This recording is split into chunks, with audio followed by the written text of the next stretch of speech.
Good evening. Welcome to the Comedy Club. Is tonight the night Bill Bailey comes home? This last month, we saw her life on an episode on Channel 6 of CJ's Chat Box. In this month's Village Breeze, there's a 4-page spread of Joey and the Comedy Club. You can look at and watch all of her past shows here at the Comedy Club on YouTube. Just search for Joey Sims, comedian, and the month that you want. We call Joey our own funny lady. But at the Improv, they call Joey the senior sexy citizen. So now let's give her a great round of applause to welcome our own funny lady, Joey Sims.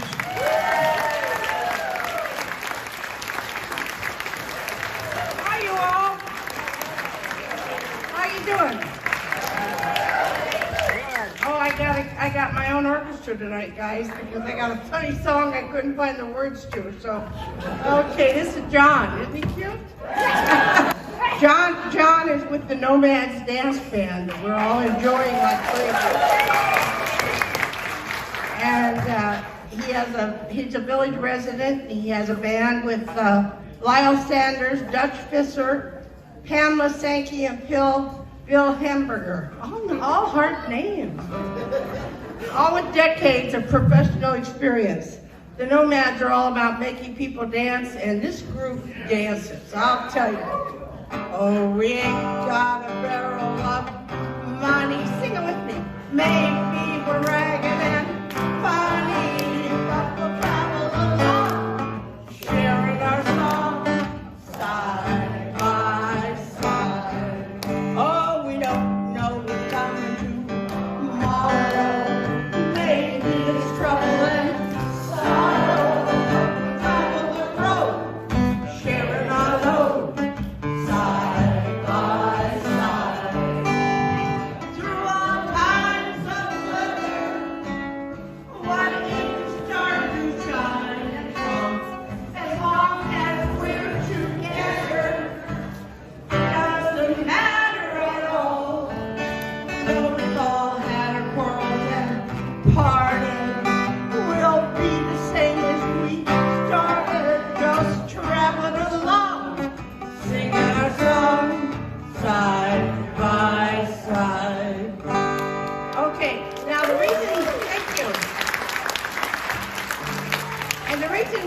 Here is I've got a little funny version of that isn't on the record. Okay, here we go.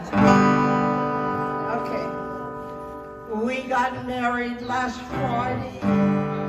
My man was right there beside me. Our friends were all gone.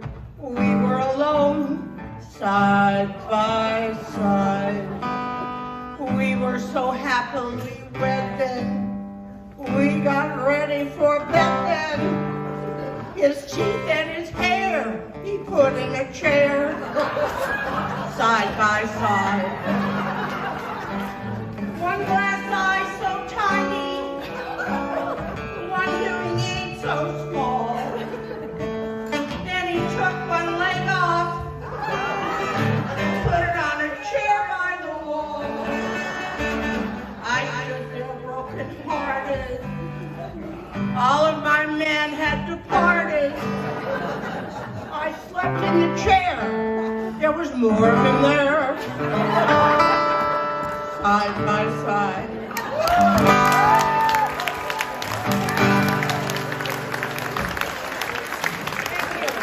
Thank you. Okay, I want to thank Martin for being a great announcer.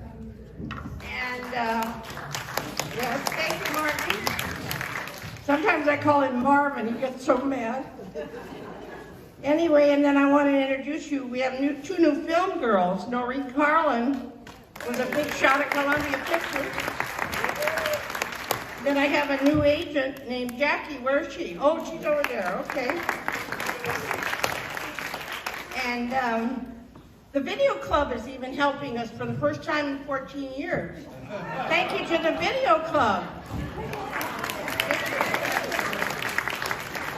Okay, first of all, I've been entertaining since I was 4 years old, not 14, but anyway, 14 here. Okay, I just thought I'd clear that up. All right, the first thing on my mind tonight is the gas. You know, it's $4.25, right? And I told you one time, I think, you remember I got gas for $1.50? Yeah. You all say, where? I got it at Taco Bell.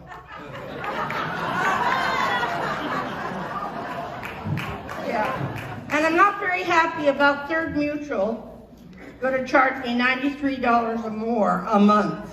You know that. And then I hear it talk about save water. You know, take a sponge bath.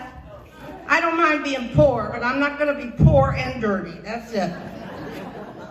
My friend Marshall, Jan Marshall, the comedian, says, shower with a friend. Kind of like that one. And a bunch of us went to Del Mar the other day on a Segerstrom bus.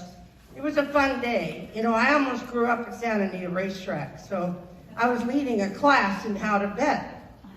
And every horse I touted came in last. And so anyway, I don't know, why does every new gambler want to have a trifecta? It's so stupid, you know. I had a bookie when I was about 16, and he told me, just be lucky to get one horse in, don't try for 3. Yeah, right? That makes sense. And then my ex-husband, I told you, would have loved Zoom because he could have kept me on mute for 36 years. I figured he'd let me talk the first 2 years. And we got divorced for religious reasons. You know, he thought he was God and I didn't.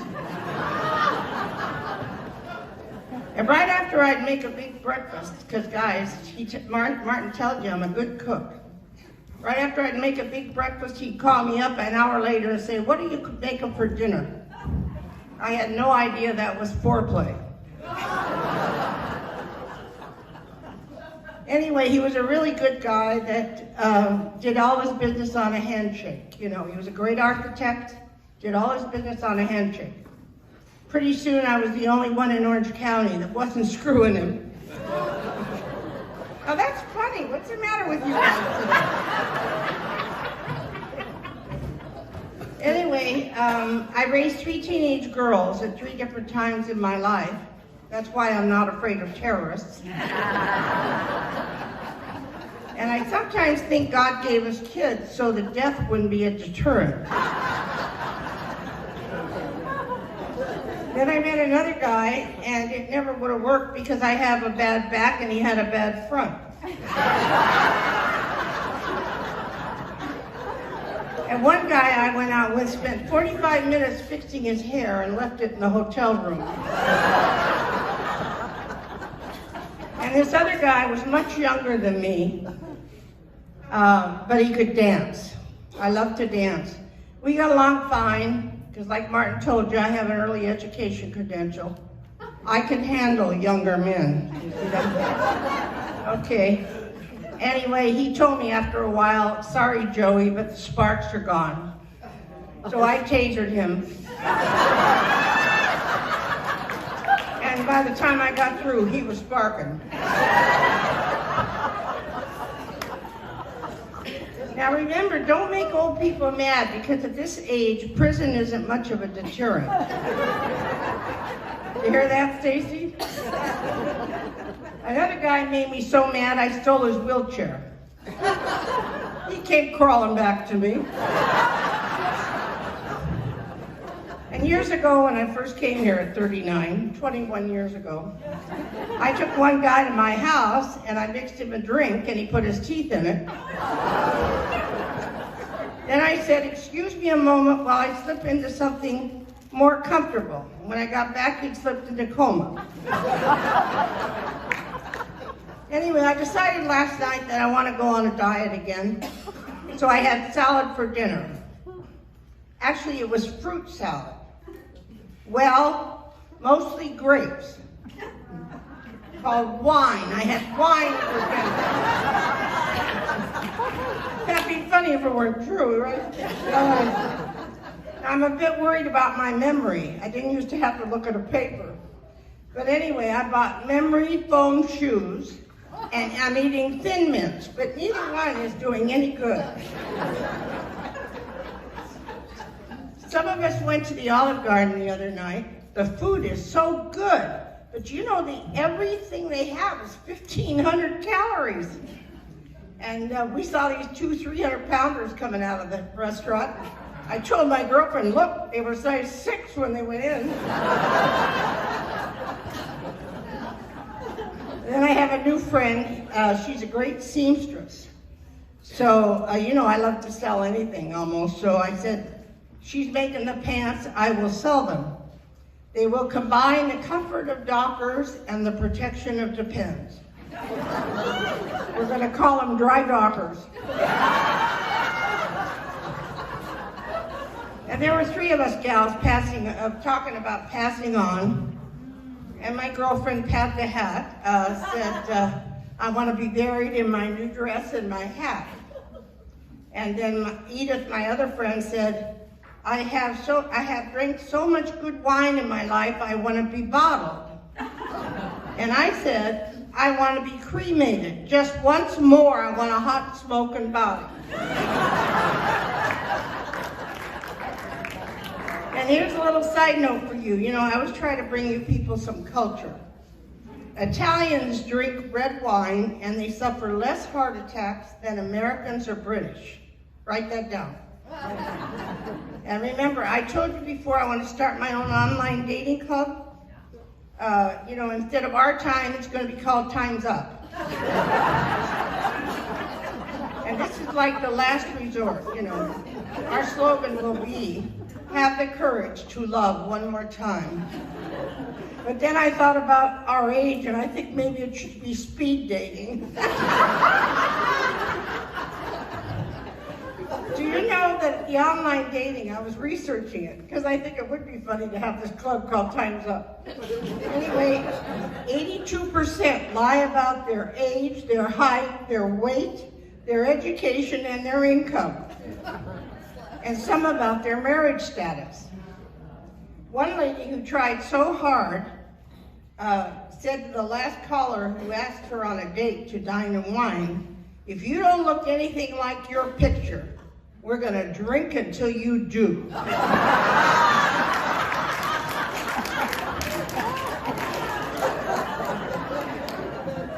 And one guy pretended to be a handsome man in uniform, and he turned out to be a Boy Scout leader in shorts and a funny hat. And there's a lady in here who truly told me that she went on a date on Match.com. She was presented with her check. He left and called her Uber, which she made her pay for. Doesn't that sound awful? And one guy, I like this one, he said to the lady, I have COVID and I'm dying to meet you. This is a place where a lot of 5s are looking for 10s. Some say online dating is like a bakery. You got the flakes, the fruitcakes, and the tarts. I always say I know men like women half their age. Now where am I going to find a man 150 that can dance? Thank you, guys. I wish someone had given me this advice before I got married. First of all, that I wish my parents would have told me, or my mom and my dad especially, your vocabulary shrinks. Once you get married, there's less words you're allowed to say.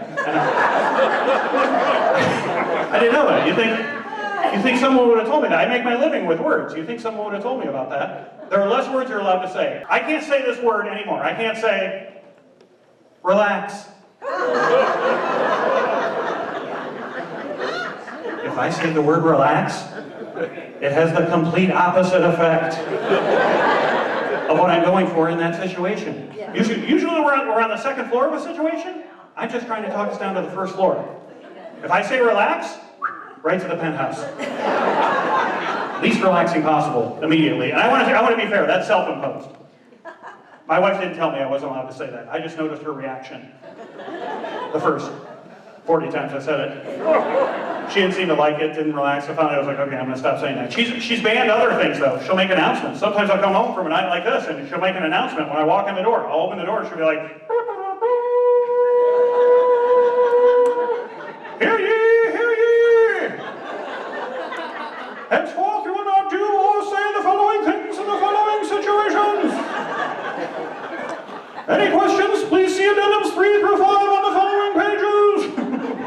She's got a long list. She actually banned a sound. A sound. There's a sound I am not allowed to make anymore. I can't make this sound. I can't go, rear.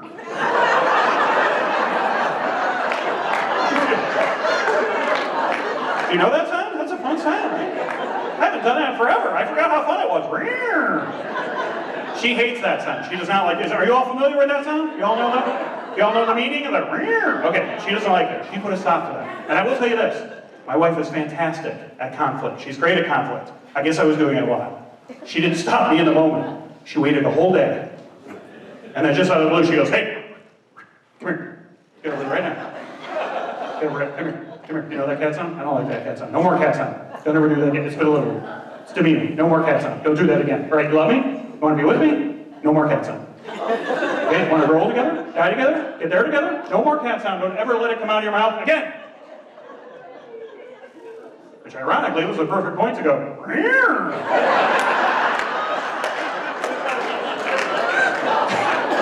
I didn't, but we can all agree that would have been a good point to do it, right?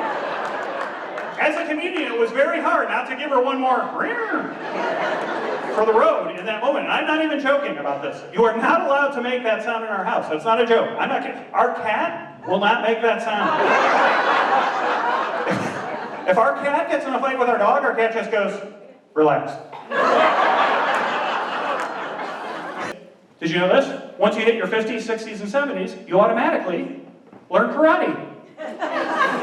See, here older people laughing, they know about it. No one's ever told you that, right? You never heard that. That's something you get to look forward to. You'll automatically just learn karate once you hit your 50s, 60s, 70s. Be ready for that. Now listen, kids, you don't actually learn the moves. You just learn the sounds. At the end of the show tonight, listen to everyone get up from their chairs.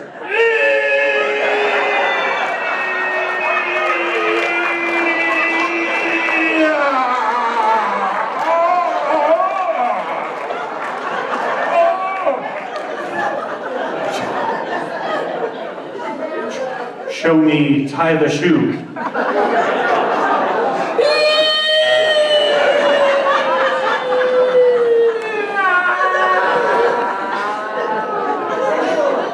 I miss this the most during the pandemic, this kind of thing, like laughing and sharing laughter with everyone. Did anyone accomplish, I was joking about Joey running a marathon at the beginning. Did anyone accomplish anything? Did anyone do anything during the pandemic? Did anyone use it for good? No? Bunch of losers like me? What did you do? I lost 25. 25? You lost? But hold, give this up for that. That's fantastic. 25 pounds. Holy cow. I think I gained 3 times that. That's impressive. That's good. The only thing I did during the pandemic, this is the only thing I accomplished, I watched every Marvel superhero movie in the order you're supposed to watch them. Did you know that there's an order? Some of you are shaking your head, some of you don't know what I'm talking about. I had seen all the Marvel superhero movies, but there's an order you're supposed to watch them. So I did that. I watched them all in order. This is what I realized from watching them all. Klub, if you've seen any of the Marvel superhero movies. Any of the superhero movies? Okay. This is what I learned from watching them all. They're kind of misogynistic. They're kind of sexist. Women are shaking their heads already. Yeah, you know this. But it took me seeing them all together to see this. This is what I learned. If you're a man in a superhero movie, you're allowed to get old. Robert Downey Jr. plays Iron Man. Over 5 or 6 movies, over 2 decades, into his 50s, eventually he dies in one of the movies. That's spoiler alert. And Hugh Jackman plays Wolverine for 6 or 7 movies over 2 decades, into his 50s, and dies in one of the movies. Spoiler alert, number 2. But if you're a woman in a superhero movie, and you turn 30, they recast you with someone in junior high. I think that's unfair, ladies. I think that's unfair. I think we need an older woman superhero. Who's with me? Yeah? I think we need an older woman superhero. I think we need a middle-aged woman superhero. Yeah, I think we need a menopausal superhero. We'll call her the hot flash. The hot flash. She doesn't wear a cape. She's got a blanket. She's like, I'm cold. I'm hot. Some people like to listen to talk radio in their car. Some people like to listen to the radio. How many people like to sing along to the radio when you're in the car? Clap if you like to sing along to the radio. All right, for those people, follow-up question. How many people, you're in the game, you like to sing along to songs on the radio, but you get the words wrong? Yes, I see you. You're shaking your head, man, up front. You do it? Okay, I appreciate you admitting it. Thank you. Thank you for admitting it. Is your attitude? Who cares what the words are, right? Yeah, you're singing for yourself, right? It's a spiritual thing. I like your attitude. You're probably singing 50% confidence, right? Like, I'm not sure if these are the words to the song. I'm not sure. I just want to sing along. I love people like that. I love people like that. My wife is not one of those people. My wife is 100% confident. She's singing the right words. And she's 259% wrong. Wrong. Okay, she's this confident and this wrong. I wish my arms were longer to show you how confident and how wrong she is. Okay, this way to that wall, this way, Chicago. Okay? That's how confident and wrong she is. And I have to live in the middle of how confident and wrong. And it's an awkward place to be. I'm going to be honest with you, Laguna Woods, I love this woman. But if I learned this about her in the first month of dating her, I would have left her. I would have left her. I would have walked away and said nothing again. I wouldn't even spoke another word to her. I would have ghosted her. Ghosting wasn't a thing. I would have invented it for this moment. That's how awkward it is. But I didn't learn it a month into dating her. I learned it 8 months into dating her. At that point, I loved her. So instead I was like, oh, shoot, this is my life. This is my life now, okay. Get used to this. Here's how it happened. We're on a road trip together. I'm driving, and she's in the passenger seat. And Eddie Money's 2 Tickets to Paradise comes on the radio. Clap if you know that song just by me mentioning it, yeah? Okay. Okay, kids, you'll know it too, you'll recognize it. Eddie Money's 2 Tickets to Paradise comes on the radio, and she starts singing along. I'll tell you the part she messed up. Again, not this first part, I'll tell you when. Again, I'm driving, she's in the passenger seat. Take a listen.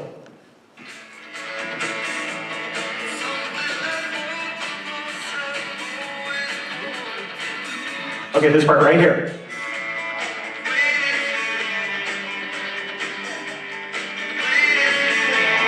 Oh, I heard some of you singing along. Fantastic. What's he singing in that second part there? Oh my God, you guys are so good at this. Yeah. Waited so long, waited so long. Those are the right words. Those are the correct words. Those are the real words. He's got 2 tickets to paradise. He's waited so long. Good. Waited so long. Good. What'd your wife say? She's in the passenger seat, top of her lungs, 100% confident, singing, Lady Falone, Lady Falone.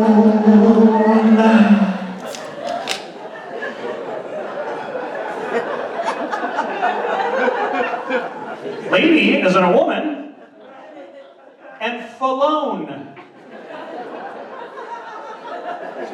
As in, I have no idea what a Falone is. I've never heard of a Falone. It's Malone with an F. F-A-L-O-N-E. That's what it is. It's not a thing, it's not a place, it's not an object, it's not even a name. Right? Because a name would go there if lady was the right word, which it's not. Lady's the wrong word too. Let's deal with one thing at a time. Let's say lady was the right word, then a name would go there, right? Like Diana or Gonzalez, right? But have you ever met a Carl Falone? No, it's gibberish, right? So we're driving along, we're having fun, she starts singing along, and I go,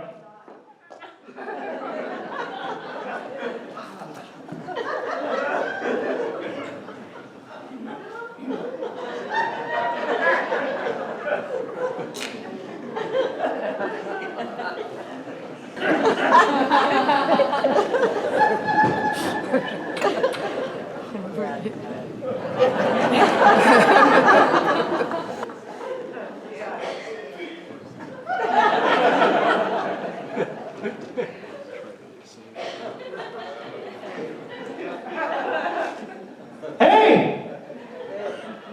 Who in the heck is Lady Falone?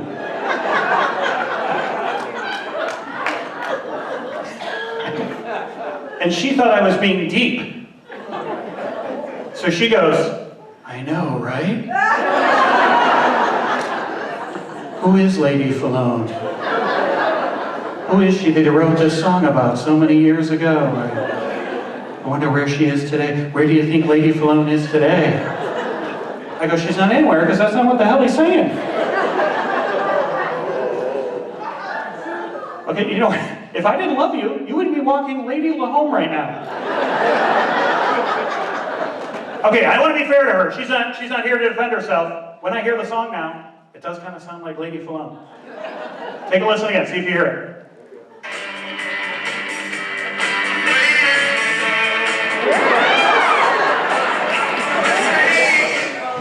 Some of you are like, I hear it. Most are like, no, she's wrong. She's wrong and she needs to be shamed across the world in clubhouses until she learns a lesson. I forgive her on that one. I forgive her on that one because that's not an important part of that song. It's a little background part of the song. It's not the chorus of the title. He sings it a couple times in the middle and then never says it again. I forgive her on that one. The second time, she messed one up when I realized this wasn't just a one-off, that there was now a pattern forming that I had not noticed before. The second one she messed up, it was the chorus of the song. It was the title of the song. And gosh darn it, Laguna Woods, it was the first word of the song. That's 3 strikes in a row. She got it all at once. Now this is an older song. Kids, you're not going to know this one. Everyone else, I think you'll know the song. This is on every jukebox across the world. It's one of my favorite songs of all time. It's by a man, I'm not going to tell you the name of the song, but it's by a man named Jim Croce. Okay? Very first word title. See if you know this one.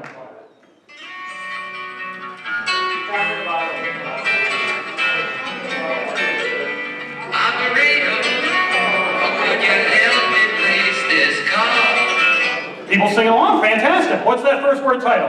Operator. Operator. She thought it was a burrito.